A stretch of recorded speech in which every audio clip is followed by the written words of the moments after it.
Hey everyone, I'm Melissa from Knitting the Stash, and this is a tutorial about how to integrate pockets into a top-down sweater. Now this sweater behind me is for my mom, and it's a nice long sweater, but she loves pockets and the original pattern didn't have any pockets included. So I did what any good daughter would do and figured out a way to add pockets. And in this tutorial, I'm going to take you through step by step the choices that I made when I added these pockets to the top-down sweater. Now there are plenty of other ways to add pockets to sweaters, and I would encourage you to check out multiple different kinds of pockets because there are pockets that are knit after the fact, there are pockets that are integrated, there are pockets that have flaps and that have all kinds of different wonderful things about them. So pockets are kind of endless, and what I'm going to show you is just my method for adding these integrated pockets into this particular top-down sweater. So let's get started. So let's take a look at the actual sweater. This is a top-down raglan sweater that my mom picked out. It was originally a German pattern. We found it free online, and it didn't include pockets, but one of my mom's favorite things about long sweaters is to have some pockets to put her hands in. So you can see here that I've already added the pocket on the right-hand side, and this is an integrated pocket, so it's actually integrated in as I was knitting down this top-down sweater. I integrated the pocket rather than, say, picking up stitches after the project was done, knitting a flap, and then folding that flap down to add a pocket. Now you can see that distance-wise, the pocket is about arm's length from the armpit. You want to think about where you want your pocket to show up. That's one of the more important things. And then you want to think about where it's going to show up on the garment. This particular garment is an open-fronted, kind of long cardigan-y kind of garment. And so there'll be a garter, kind of long collar that'll come down here, front band, and it'll have some garter stitch on the bottom. But I've got a little ways to go before I get to that garter stitch hem. And so this seemed like an ideal place to put the pocket. It's about, in this case, it's about 12 stitches from the edge, and it is a 16 stitch wide pocket. Now my gauge for the sweater is 16 stitches every 4 inches or 10 centimeters. And I wanted to make sure that the pocket was going to be wide enough to be able to put your hand in it and deep enough that you'd be able to store some things in there that they wouldn't fall out. With this pocket, as you can see, it is integrated, as I said, into the actual design. So the fabric that you see on the front is actually just the fabric from the sweater that I've been knitting down. And the reason that you have this opening here is because when I got to this point in the sweater, I put 16 stitches in the back on waste yarn and cast on another 16 stitches in the front in order to create a kind of transition for the pocket. Now you'll be able to see that a little bit better when I get to the other side because it's all undone over there. Then I knit down the regular body of the sweater, and I knit separately a flap in the back in a contrasting yarn, and it wasn't tacked down or anything until the end. And then I joined both pieces of fabric down here, and that's what I'm going to show you how to do. So let's switch over now to the side that's undone, and you'll be able to see here, this is what I was talking about. This is the body of the sweater, and as I said, I put 16 stitches on waste yarn back here, cast on 6 more stitches, and you can see before you add the I-cord, this is a little bit floppy and a little bit unfinished. But you cast on those 16 stitches and you just keep knitting down for the body. So you have this fabric and you have a kind of hole here, almost like you would for, an armpit or something like that. Now, what I did on the inside is with those 16 stitches that I had on waste yarn, I picked them up with a regular old same size needle and I knit down. You can see that this is a separate flap of fabric here. I'll get that out of the way. So this is a separate flap of fabric, and the main thing is to make sure that your number of rows for this extra flap of fabric match the number of rows that you knit or that you work in your front fabric. So what we're going to do in this video is join the inner pocket with the outer pocket. We're going to pick up and work the I-cord for the finishing, and then we'll talk about how to tack down your pocket seams so that you have a completed finished pocket and that you can't see that finishing on the front. So let's get started. And here you can see I have my inner pocket on a separate cord with the same size needles as my outer pocket. And I'm sorry, they're going to scrape around on the table a little bit. And then I've worked over so that I've got my little markers. I had 2 markers, 1 marker's right here. So that I have 12 stitches here and then 16 stitches for the pocket. So that I'm going to make sure this pocket aligns itself the correct way with the inner pocket. So I'm going to get my stitches lined up here. And what we're going to do is we're going to purl 2 together, 1 from each needle. So let me show you how this works. You're going to want to keep the sense of yarn dominance is important here. You don't want to end up with if you've used a contrast color for your inner pocket, you don't want to end up with that color showing through, in a row here. So you want to make sure that you're, when you're purling 2 together or knitting 2 together, that you're keeping the dominant yarn in the front. So I'm going to slip, I'll bring it up here, slip through the stitch in the back just as if I was going to purl it. And then I'm going to slip through the first stitch on the inner pocket. I'm going to purl those together, getting right through there, and pop them off. And tighten that up just a little bit so that you can see. So the stitch that we have is going to be in the main color of yarn. We'll do the same thing again. So as if to purl through the main fabric, and then as if to purl through the inner pocket fabric. Pull that stitch all the way through and pop it off. So I'm going to continue doing that all the way across for all 16 stitches.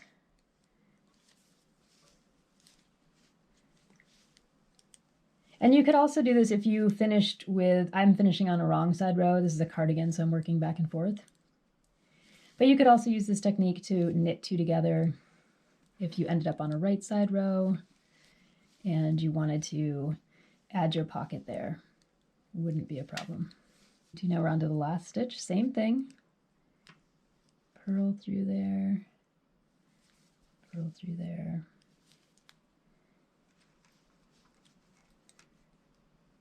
There we go. And then if you have stitches left, you just complete them as you normally would. So I'm just going to finish purling right across to the edge of my sweater. And there should be 12 stitches there. If there's not, you can always tink back and make your correction. It's not too difficult to do. Okay, there we go. So now we can have a look at our pocket since we're off the needles there.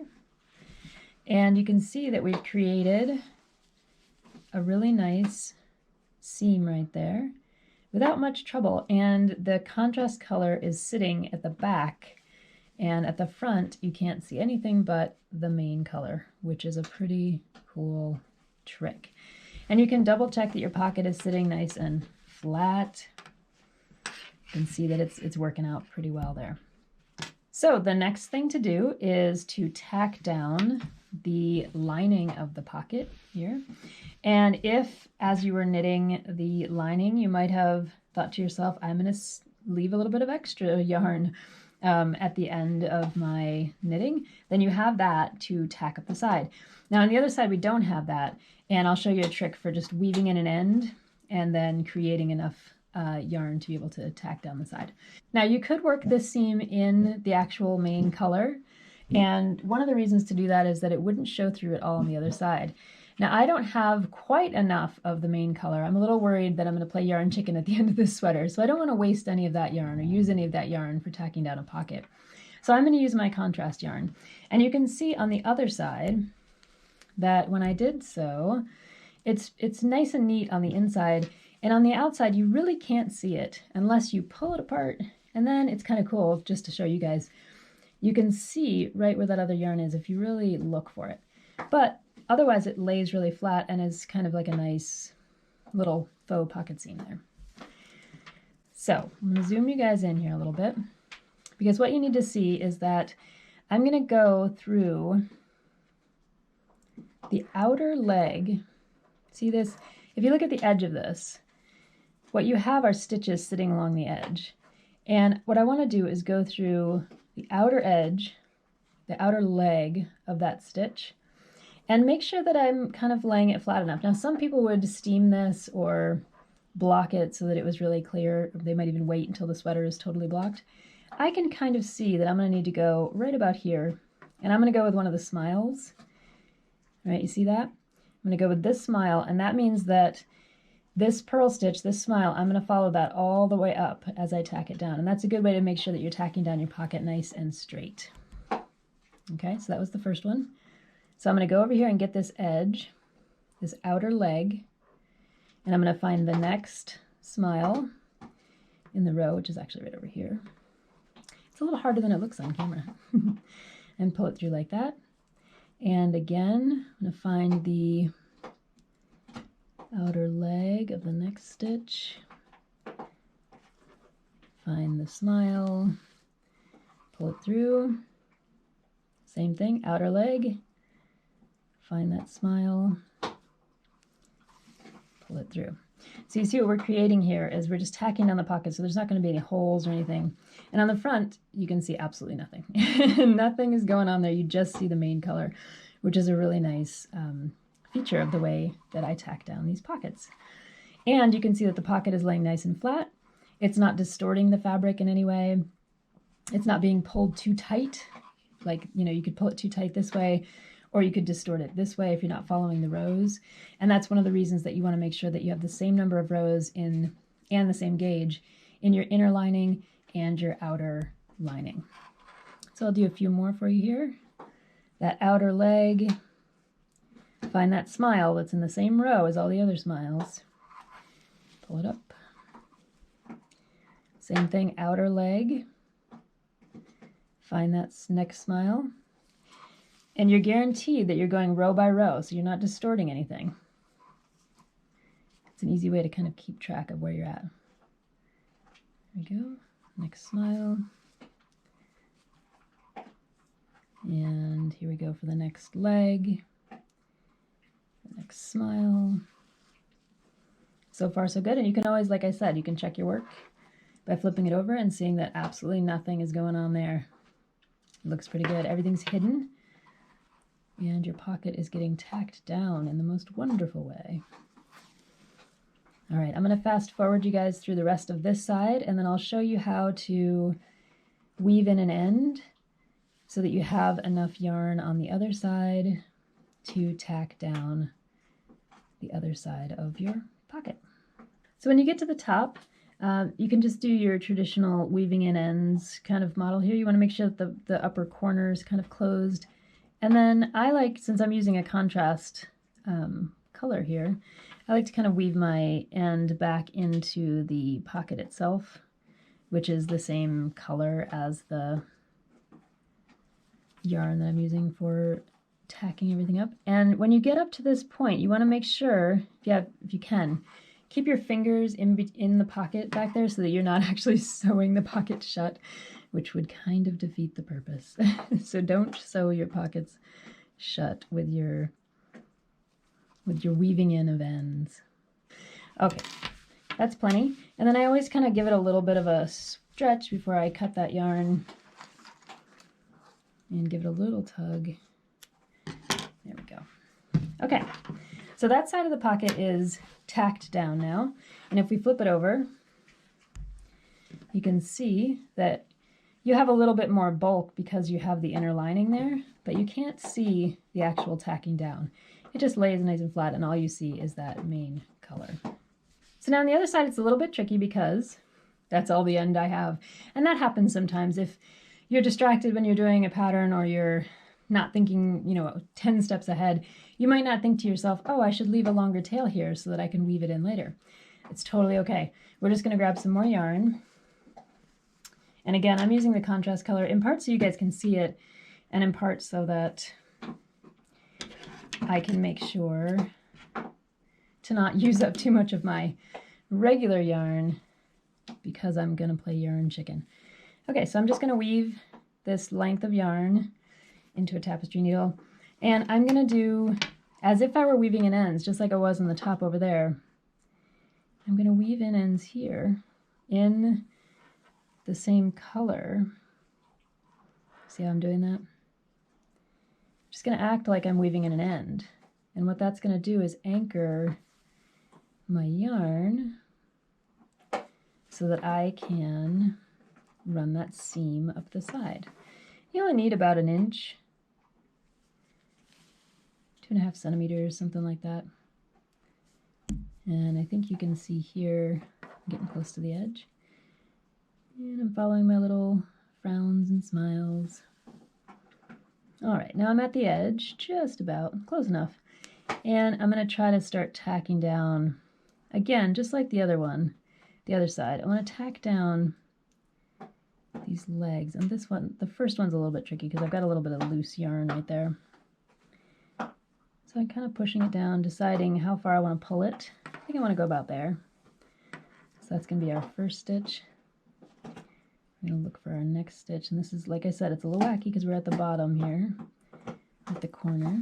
So it's a little, it's always a little tricky at the bottom corner. You want to make sure that you've got it tacked down well. But you're just basically following the same idea here. You're using that outside leg and you're tacking it to one of the smiles. So outside leg, and the next smile is right there. Outside leg and smile. And you can see how the smiles are lining up. Just using that same row. So there's my outside leg. There's my next smile. I'll try to show you up really close here. Outside leg, smile. All right, I'm going to fast forward again through this. And I'll meet you at the top. Okay, so I've woven in my ends up at the top, and you can see that both sides of the pocket are nice and tacked down, just like the other side that I first showed you. And you can see that we have a nice, it's sitting very nicely for the actual join at the bottom. So the last thing we need to do is do a little I-cord finishing on the pockets. Now you could, if you wanted to, you could leave it to just droop a little bit. It kind of shows a little peekaboo color inside there. I've seen people do pick up and knit garter stitch or ribbing or all kinds of things and then tack it down at the edges. You could do a folding row, so do a purl row and then knit garter or ribbing and then fold it down so that you ended up with a nice front to your pocket. There's just tons of ways of finishing. But what I'm going to show you is a quick I-cord finish for this pocket that will turn out a lot like this I-cord finish on the other side. So the first step is to pick up the stitches here. And since I have my needles already attached down here and I have them already attached to a ball of yarn, I don't really want to use that yarn or those needles if I can help it because I'd just rather not break the yarn and weave in ends. So what I'm going to use is a spare ball of the main color and an extra set of needles in the same size as the main needles. So to pick up the stitches, I'm going to start on the right hand side. And you could pick them up if you want to get one of those edge stitches. Just like in an armpit, that can kind of help close your holes. So I'm going to pick one up over there. So I'm going to leave that little tail there as I go. And what I'm trying to do is go through both legs of the stitch. I think you can see there, I'm going through both of those legs. Grabbing, wrapping, and pulling through just knitwise. Again, here's 2 legs, going through, wrapping. I'm a thrower. If you knit continental, you would just use your continental knitting. All right, to pick up your knit stitches here. And the idea is that we're trying to get this kind of loose cast-off edge, or cast-on edge, to match up with each stitch exactly, and to hide our little extra cast-on stitches that we used to get across the body.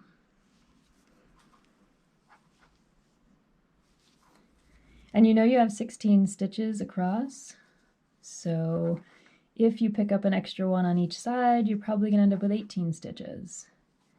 And if you don't pick up an extra one on each side, you'll have 16 stitches. And that's good to know because then you can make sure, you can look and see that each stitch is kind of coming out of a column of stitches as it is. And that's exactly what you want because you want it to look nice and continuous and not distort the fabric in any way. Where's my next one?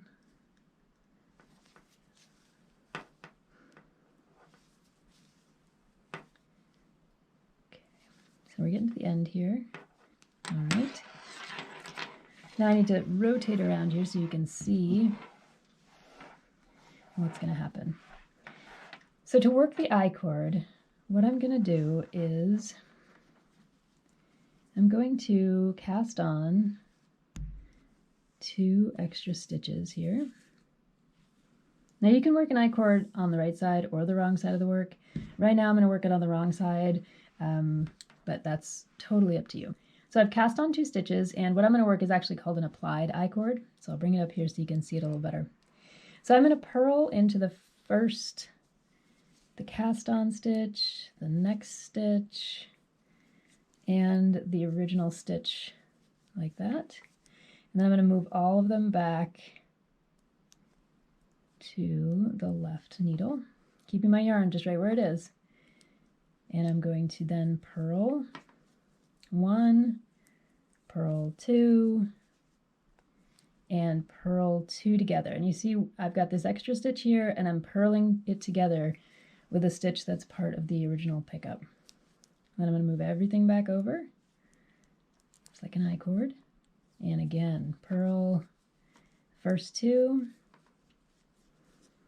and then we've got the gap, so we're going to purl 2 together. And we're just going to keep repeating those motions across. And the nice thing is there are only 16 to 18 stitches that you're doing this for, so it's kind of a quick process. Sometimes you do applied I-cords on larger parts of garments, like on the edge of a shawl or on a sweater hem, or on a collar or something like that. So here it's nice and finite. You got 16 or 18 stitches, and it's going to go pretty quickly. Okay, so again we're purling the first 2, and then we've got that gap, so we're going to purl the next 2 together. And in just a minute, once we get enough I-cord, I'll show you what it actually looks like on the pocket. Okay, let me show you what we're looking at here and why you're doing what you're doing. Okay, so we can let those stitches rest for a minute. And you can see that what you're creating is this really funky, nice 2-stitch I-cord. And we've got a little gap on the side, so we're going to close that up later. But it produces a kind of nice finish to the pocket, and it covers up that little bit of floppiness. It gives it a little more structure along the pocket seam. It'll kind of, not only more structure, but more strength, because that's the place where your hands are going to be going in and out, and it just produces a nice kind of edge. So I'm going to fast forward to the end, and I will meet you back to show you how I finish this I-cord for these pockets. Okay, so now we're down to that last stitch over there. And we're going to do the same maneuver. We're going to purl 2, and then purl 2 together to capture that last stitch. Oops. Make sure you get it through without getting all the stuff attached to it, and we can pull it tight there. Now what I'm going to do to finish this I-cord is I'm going to go back to the left-hand needle one more time, and I'm going to purl 1,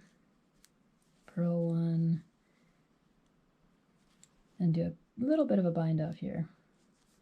Just a very short, quick bind off for these stitches. And that'll be it. So I can pull this out. You can pull through the end a little bit and see where we're at. So that's what the I-cord looks like attached to the top of the pocket. And then the last thing to do now is to tack it down. So when I do this end, I'm going to leave a little extra so that I'll be able to tack down that side of the I-cord over here. And then I will do the same thing over here where I, from the back, I'll weave in an end like I did for the inner pocket, and then pop that needle through and do a little bit of quick finishing work here to make sure the pocket sits nice and flush. But that's it. So I'll show you in just a moment how the pocket looks when it's finished. So to show you the finishing maneuver on the other side, I've woven in my end to anchor it. You can see the little bit right there that I'll cut off at the end, assuming it doesn't need to be worked in a little bit more. And what I've got is this much to work the finishing on the other side. So I'm going to carefully put this through and look and see where we come out on the other side. Come out underneath this little guy here. Okay, now we've got some loose bits on the pocket. There are plenty of ways to do this. I'm just kind of I'm going to play around with anchoring this down here. See how I like it, see how it looks. It's getting pretty good. Come back up a similar spot and anchor down the edging.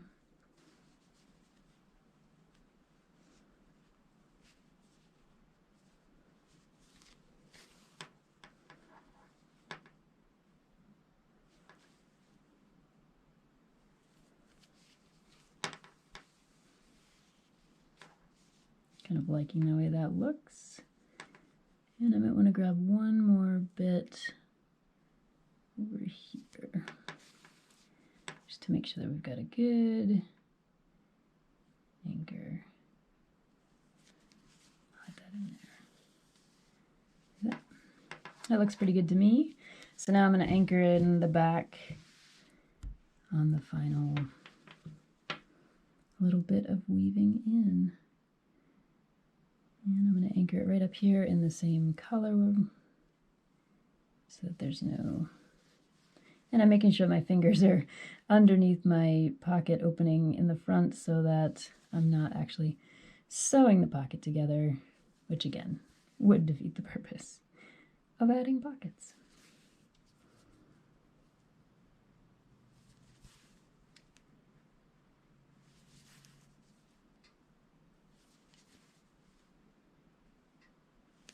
And I don't worry too much about weaving in ends tightly or not, because I'm going to stretch out the fabric and let the yarn kind of go where it needs to go at the end. That's probably plenty, so we'll end it there. And before I cut, I'm just going to give it a little room to kind of absorb some of that yarn. And I'll cut off this little guy. And I've got my little guy over here from the anchor that needs to be cut off. So there you go. All right, so this is the back of the pocket we just finished, looking very nice and neat. And it's always nice if the back side of your work looks nice and neat, because in an open-fronted cardigan, you know, this might flap open at some point and it looks fairly neat. And on the front, we have a lovely pocket with an I-cord right at the top to give it some strength and stability. And it's nice and wide and open and kind of flexible pocket. And this is what the two of them look like together on the front of that sweater. They're nice and evenly placed. Finished. So now what I'll do is I can continue knitting the body down until I get to the hem, and I won't have to do any more finishing on these pockets because they are already integrated into the pattern. Kind of a nice touch. So I'm Melissa of Knitting the Stash, and this has been a little tutorial on adding integrated pockets to a top-down sweater. I hope to see you soon on another tutorial or over on the podcast. Take care.